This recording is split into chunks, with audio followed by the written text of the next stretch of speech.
झूठ एक pain killer की तरह होती है जो थोड़े समय के लिए तो आपको राहत देती है, लेकिन उसका साइड इफ़ेक्ट पूरे जीवन भर आपको देखने को मिलता है। नमस्कार दोस्तों, मैं ज्योतिष आचार्य वासुदेव मिश्रा आपका अपने चैनल सत्य की खोज में हार्दिक अभिनंदन करता हूं। दोस्तों, आज का यह ज्योतिष का कार्यक्रम आप लोगों के लिए यानी कि वृश्चिक राशि वालों के लिए बेहद ही ज़्यादा खास कार्यक्रम साबित होगा। आज चर्चा करेंगे ग्रहों के सम्राट सूर्य महाराज के राशि परिवर्तन प्रभाव के बारे में। 13 फरवरी 2024 की दोपहर 3:30 के आसपास राजा सूर्य अपनी वर्तमान शत्रु राशि मकर राशि को छोड़कर पुनः एक बार अपने शत्रु शनिदेव की मूल त्रिकोण राशि कुंभ राशि में प्रवेश कर चुके हैं और आने वाले 14 मार्च 2024 तक इसी कुंभ राशि में गोचर करते हुए आपको परिणाम प्रदान करेंगे। वैसे तो कोई भी ग्रह जब अपनी नीच राशि में या फिर अपनी शत्रु की राशि में होता है तो वह अपना संपूर्ण श्रेष्ठ परिणाम नहीं दे पाता। क्योंकि वह ग्रह अपने शत्रु के घर में गोचर करते हुए अपने आप को कमज़ोर और भयभीत महसूस करता है। लेकिन दोस्तों, यह सिद्धांत हर जगह लागू नहीं होता। जी हाँ, जो ग्रह अपनी शत्रु की राशि में गोचर कर रहा होता है, अगर उसका शत्रु यानी कि उस ग्रह का डिस्पोजिटर ग्रह अगर बलवान होता है तो फिर गोचर करने वाला ग्रह अपना श्रेष्ठ परिणाम देने के लिए बाध्य हो जाता है, जो अभी वर्तमान समय में गोचर कुंडली में सूर्य के द्वारा आपको प्राप्त होने वाला है। क्योंकि सूर्य का डिस्पोजिटर ग्रह यानी कि कुंभ राशि का स्वामी ग्रह शनिदेव वर्तमान समय में कुंभ राशि में ही बलवान अवस्था में गोचर कर रहे हैं। फलतः राजा सूर्य यहाँ पर भले ही शत्रु की राशि में गोचर करेंगे, लेकिन कहीं न कहीं सूर्य के डिस्पोजिटर ग्रह शनिदेव के बलवान होने की वजह से आपको अपना संपूर्ण और श्रेष्ठ परिणाम देने के लिए राजा बाध्य हो जाएंगे। तो ऐसे में बड़े विस्तार के साथ जानने का प्रयास करेंगे कि राजा सूर्य कुंभ राशि में गोचर करते हुए किस प्रकार से आपको परिणाम प्रदान करेंगे। जी हाँ, राजा सूर्य के इस गोचर काल के दरमियान किन किन क्षेत्रों में आपको विशेष तौर पर सफलता की प्राप्ति होगी, तो वहीं कौन कौन सी सावधानी आपको बरतने की आवश्यकता है। साथ ही साथ सूर्य के इस राशि परिवर्तन प्रभाव को और ज़्यादा बेहतर और सकारात्मक परिणाम देने वाला बनाने के लिए क्या उपाय आप कर सकते हैं, ये तमाम प्रकार की जानकारी आज के इस ज्योतिष के कार्यक्रम में आपको बताएंगे। इसलिए कार्यक्रम को बिना मिस किए अंत तक देखने का प्रयास कीजिए। और अगर आप अपनी जन्म कुंडली पर हमसे परामर्श लेना चाहते हैं तो डिस्क्रिप्शन बॉक्स में और वीडियो के अंदर आपको हमारा व्हाट्सएप नंबर मिल जाएगा, जहां से आप व्हाट्सएप करके अपनी जन्म कुंडली का विस्तार पूर्वक अध्ययन करवा सकते हैं। वैसे देखा जाए तो ग्रहों के राजा सूर्य को मूल रूप से ऊर्जा का कारक ग्रह कहा गया है, इसलिए अन्य ग्रहों की तुलना में इनका राशि परिवर्तन थोड़ा ज़्यादा ही महत्वपूर्ण बन जाता है। क्योंकि जब सूर्य बलवान अवस्था में राशि परिवर्तन करते हैं तो उस कंडीशन में ऊर्जा का संचार तो पूरे पृथ्वी के ऊपर होता ही है।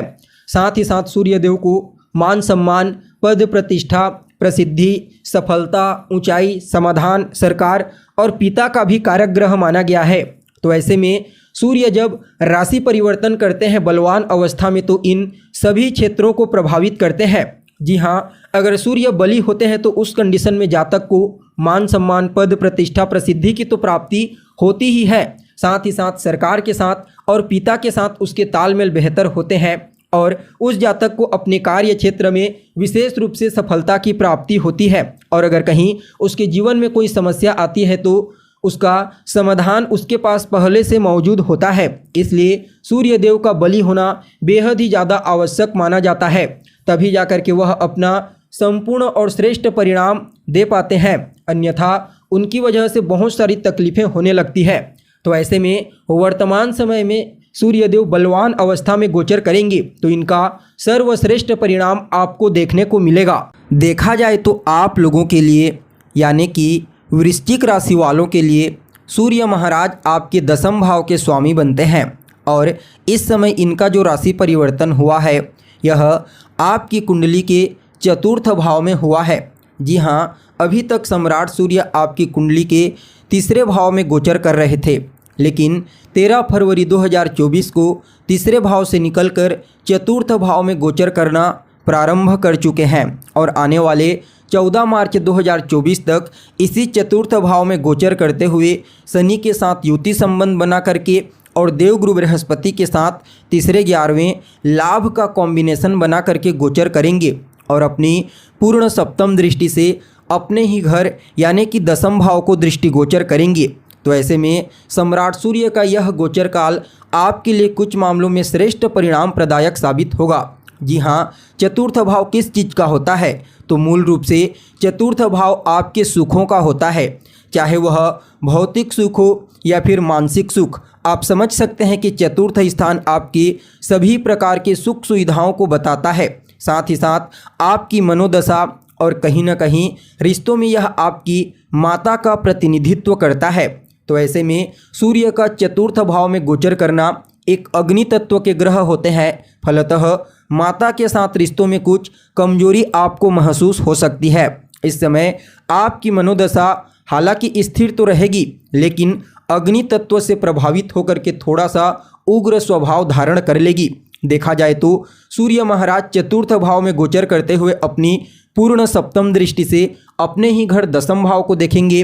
तो ऐसे में यह आपके कार्य क्षेत्र के दृष्टिकोण से काफ़ी अनुकूल कहा जा सकता है। जी हाँ, खास करके उन लोगों के लिए जो गवर्नमेंट सेक्टर में कार्य करते हैं।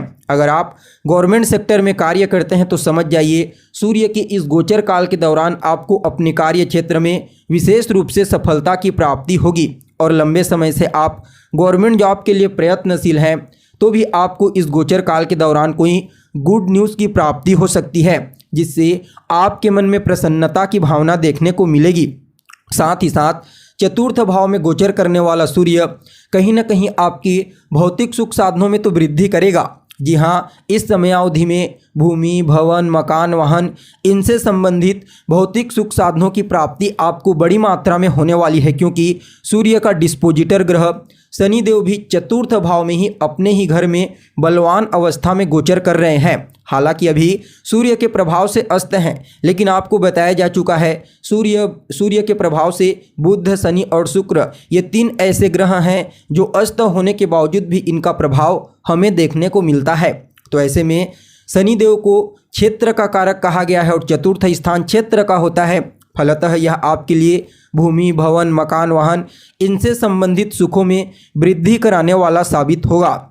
वहीं देखा जाए तो व्यापारियों के लिए भी इस समय को काफ़ी हद तक अनुकूल ही कहा जा सकता है। आपको इस समय अपने व्यापार का विस्तार करने का मौका मिलेगा, कुछ नए अवसर आपको प्राप्त होने वाले हैं। हालांकि माता के साथ रिश्तों में कमजोरी आएगी, यह तो आपको बताया जा चुका है।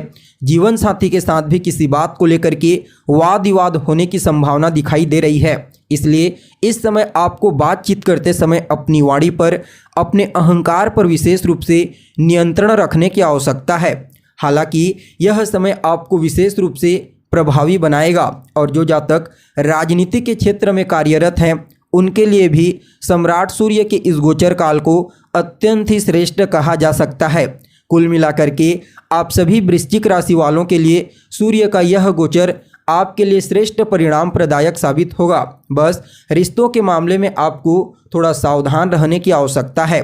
इस गोचर काल को और ज़्यादा बेहतर और श्रेष्ठ परिणाम देने वाला बनाने के लिए रोजाना सूर्य देव को अर्घ्य प्रदान कीजिए। साथ ही साथ रोजाना आदित्य हृदय स्तोत्र का पाठ करें और दशरथ कृत शनि स्तोत्र का भी पाठ कीजिए। इससे आपको काफ़ी हद तक श्रेष्ठ परिणाम की प्राप्ति होगी। तो दोस्तों, कैसी लगी आपको जानकारी कमेंट करके बताइए। फिर मिलते हैं एक नए और ताज़ा एपिसोड में, तब तक के लिए नमस्कार।